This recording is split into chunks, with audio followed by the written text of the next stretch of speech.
Hi friends. Today we're going to have a great discussion on exploring should I stay or should I go. So I'm Tim Violette. I'm a senior real estate specialist recognized by the National Association of Realtors. And over 80% of the people that I deal with on a daily basis are 60 plus years old. In fact, if you're 60 or over 70 like I am, okay, you kind of look around the house once in a while, you can't help it and say, should I stay? If so, how long? Well, there are 5 questions that I recommend all my senior homeowners ask themselves before making a decision to do anything. Let's get started. Number 1, is my home physically working for me? All right, let's start with the basics. Can you comfortably get around your house? How about the stairs and the bathroom? What about yard maintenance and parking and simply going in and out of the house? If you're finding that the home is becoming physically difficult or potentially unsafe, there's a signal for you. But here's the key. Does the problem or problems have reasonable solutions? Maybe a bathroom modification, a stair lift, better lighting, or eliminating some maintenance issues solves the problem. If it can, then staying may make perfect sense, at least certainly for a while. However, if the house itself is becoming fundamentally difficult to live in, then obviously moving deserves some serious considerations, okay? All right, let's go to question number 2. What will it cost me to continue living here? Always a consideration. Well, let's think about property taxes, insurance, utilities, repairs, landscaping, maintenance, the unexpected expenses that come with, well, trying to maintain an older home, for example, and compare that with the cost of moving. Another good metric for you. Now, sometimes a homeowner has a lot of equity, but still carrying a home that's becoming expensive and burdensome to keep up with could mean going through some of that nest egg. Be careful with that. On the other hand, if your housing costs are manageable, you love the home, there might not be a reason to move. Question number 3, does the home still fit the life I want to live? This is the question most people overlook. Your home may have been perfect when you were raising children. However, what about today? Well, do you still need that 3rd bedroom or that 4th bedroom? Do you want a big yard?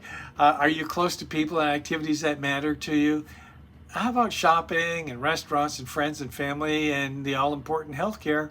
Okay, your home should support the life that you're living now, not the life that you lived 20 or 30 years ago. Okay, so question number 4. What happens if my circumstances change? Well, I'm not asking you to predict the future, but here's what I want you to think about. What happens if my health changes, right? What happens if I can't drive or my spouse or my significant other can't drive? I'm not asking you again to predict the future, but you should ask yourself, if my circumstances change tomorrow, would this house work for me?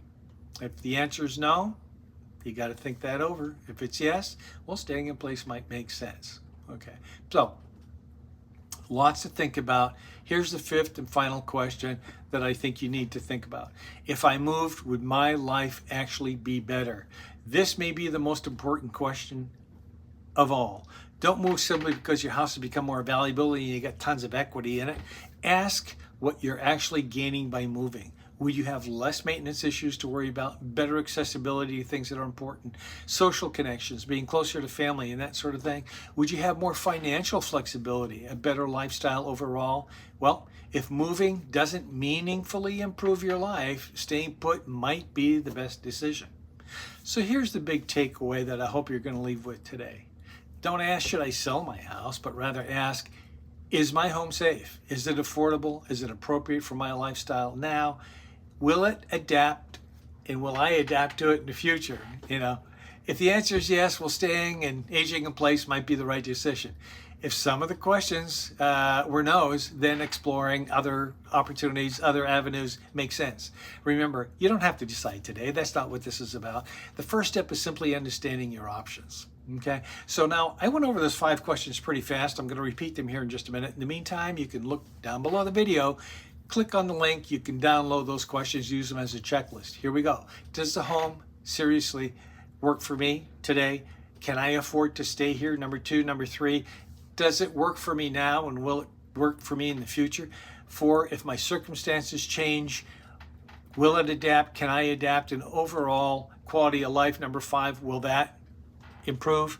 Look, if you're thinking about moving, downsizing, making a change, go ahead and hit the subscribe button down below. We're going to help you walk through the process of either staying in place or moving in subsequent videos. Okay, so just remember, the decision should be yours to make.